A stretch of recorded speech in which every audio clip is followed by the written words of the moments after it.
So यहाँको चाहिँ यो बाटो लास्तै खतम छ है। यो एरियामा टुबिल गाडी हान्न हिजो मैले चाहिँ जबरजस्ती हालेर आएको छ यो ठाउँमा।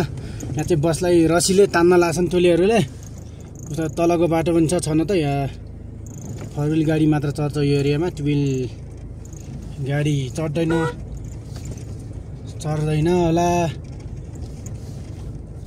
हामी जाने कि हेर्ने हो?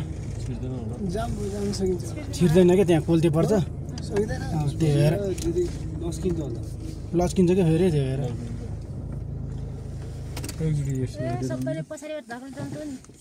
बुतल बुर्तिबाङ बटाको गाडी रहेछ। उताको बाटो राम्रो छैन हो नि त मान्छेको होला नि त के हुन्छ नि एकछिन आयो के अरे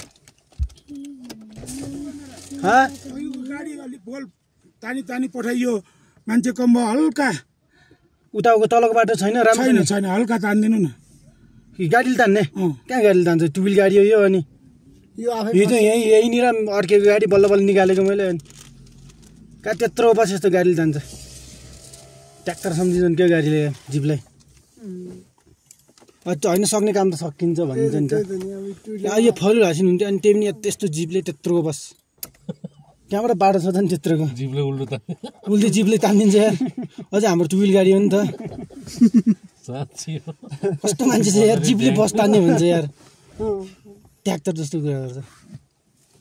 उताबाट स्पिड ल्याउनै आउँछ क्या पछि 2-4 जना मान्छे बस्नुपर्छ पछि लास्ट सिटमा 10-12 जना मान्छे बस्यो भने बस्नुपर्छ क्या बल्ल आउँछ। हिजो हाम्रो खाली यो गाडी चढ्दैन थियो नि हिजो खाली भाषी यो गाडी चढ्दैन थियो हिजो।